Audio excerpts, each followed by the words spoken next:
Hello friends, जय माँ बगलामुखी, जय माँ विंध्यवासिनी। मैं स्नेहा आज विद्या माँ वीडियो नहीं बना रही हैं क्योंकि उन्होंने पिछले वीडियो में आपको बता ही दिया था कि वो जब कामाख्या के दर्शन के लिए निकलेंगी तो मौन व्रत पकड़ेंगी। तो उन्होंने मौन व्रत पकड़ लिया है और अब जब तक कामाख्या की पूजा पूरी नहीं होती वो किसी से बात नहीं करेंगी। वो कामाख्या की पूजा पूरी होने के बाद, दीक्षा पूरी होने के बाद ही जब वापस मुंबई आएंगी तब वो सबसे बात करेंगी। यहाँ तक कि उन्होंने दादा से बात करना बंद कर दिया है, उनके बच्चों से बात करना बंद कर दिया है। वो हमसे थोड़ा बहुत बात करती है, लेकिन बात कर रही हैं, लेकिन सिर्फ लिमिटेड, मतलब जितना उनको लगता है ज़रूरी उतना ही बात कर रही हैं।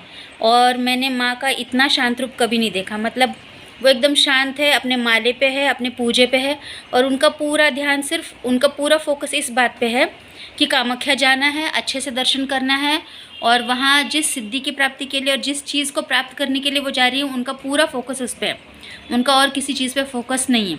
और हम लोग जो है मुंबई से निकले। मुंबई से निकलने के बाद उन्होंने मुझे पूना से पिकअप किया। हम लोग कालूबाई के दर्शन गए। कालूबाई का दर्शन बहुत अच्छे से हुआ, सामने बैठ के दर्शन हुआ। वहाँ बिल्कुल भीड़ नहीं थी, झमाझम बारिश हो रही थी, फिर भी हम लोग बारिश में ऊपर गए, कालूबाई का दर्शन किया। फिर वहाँ से हम लोग धावजी पाटिल गए। धावजी पाटिल जाके वहाँ पे भी हमने दर्शन वगैरह किया और वहाँ से 1500 किलोमीटर आगे आने के बाद फिर ड्राइवर लोग भी थोड़ा सा थक गए थे और माँ कैसे ऐसी हालत में ट्रैवल कर रही हैं तो गाड़ी में थोड़ा झटके वगैरह लगते तो उनको भी थोड़ा सा तकलीफ़ वगैरह हो रहा था। तो हम लोगों को स्टे लेना था, लेकिन स्टे लेते लेते भी देखिए ना, मतलब माँ अपने जो इष्ट देव है, उनकी जो इष्ट देव वो बगलामुखी माई हैं, तो रास्ते में दतिया पड़ता है। तो माँ ने कहा कि चलो रुकना ही है तो दतिया में ही रुक जाते हैं। तो अभी हम लोग जो है दतिया में रुके हैं। आज रात भर हम लोग यहाँ पे रुकेंगे। अभी हम लोग नहा वगैरह के बगलामुखी माई के दर्शन करके आएंगे। वहाँ बैठ के थोड़ी देर जप करेंगे। माँ से, बगलामुखी माई से आज्ञा लेके फिर वो आगे बढ़ना चाहती हैं, तो बगलामुखी माई से आज्ञा लेके हम लोग कल सुबह ही फिर आगे निकल जाएंगे। आगे फिर हमको जो है 1300-1400 किलोमीटर और ट्रैवल करना है। यानी इतना बड़ा ट्रैवलिंग वो किस लिए कर रही हैं? तो उनको जो, मतलब उनके जीवन का उद्देश्य ये है कि उनको पूजा पाठ में बहुत आगे बढ़ना है। और कामाख्या जो है वो 3 साल के बाद जा रही हैं, तो 3 साल के बाद जाने के बाद जो उन्हें प्राप्त करना है वो उनका मुख्य उद्देश्य है। और ये ट्रैवलिंग में जो है थकान आ तो रही है, लेकिन वो थकान नहीं दिखा रही। उनका जो है पूरा ध्यान उनके जप तप पे है।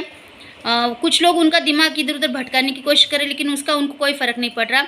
वो सिर्फ मुझे इशारे से बोलेंगे कि जो भी ध्यान इधर उधर भटकाने की कोशिश कर रहे हैं या फिर थोड़ा बहुत जो है माँ को डिस्ट्रैक्ट करने की कोशिश करी, वो सब बातें जमा करके रख। जब मैं वापस मुंबई जाऊँगी तो जिन लोगों ने भी मुझे मेरी यात्रा में खलल डालने की कोशिश की या मेरा माइंड डिस्ट्रैक्ट करने की कोशिश की या फिर मुझे जो है छेड़ने की कोशिश की, उनको वापस जाने के बाद जो है मैं सूद समेत जो भी लौटाना है वो लौटाऊँगी।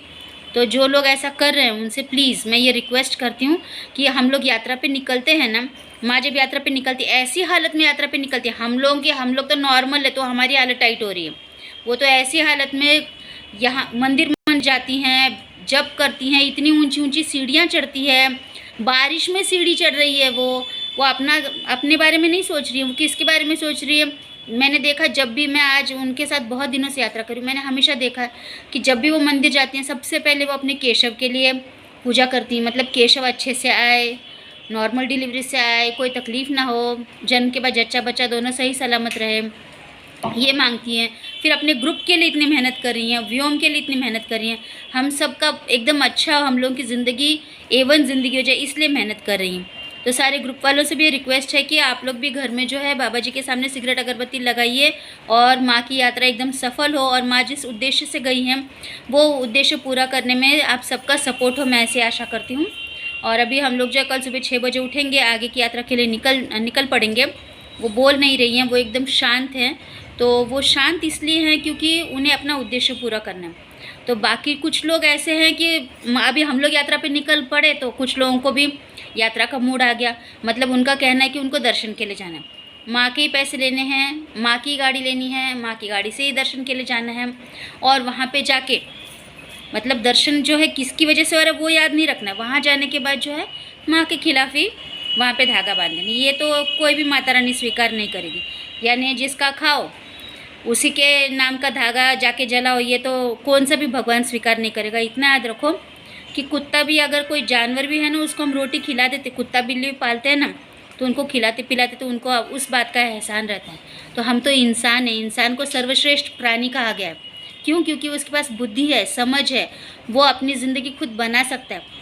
तो जो आपकी ज़िंदगी बना रहा है, जिसने आपकी ज़िंदगी को इतना अच्छा मुकाम दिया है कि मतलब आज तक आपको कोई पूछता नहीं था, पर मेरी माँ की मेहरबानी से बहुत सारे लोगों का घर बहुत अच्छे से चलता है। मेरा खुद का घर भी चलता है, ऐसा नहीं है। बहुत सारे लोगों का घर चल रहा है, बहुत सारे लोगों के टेंशन्स कम हो गए। हम लोग कोई टेंशन में अगर माँ से कुछ कह दे कि ये कम पड़ रहा है, तो माँ अपने बारे में नहीं सोचेंगी। यात्रा पे निकलेंगी तो अभी खुद के बारे में नहीं सोचेंगी, वो पहले सोचती सबके बारे में। तो जब वो आपको संभाल रही हैं, मतलब दूर का रिश्ता हो तो भी वो अपने पास के रिश्तों जैसे संभाल रही हैं, सब आपकी सब ज़रूरतें पूरी करिए, सब करिए, तो भी आप लोग माँ के बारे में बुरा क्यों सोचते हो?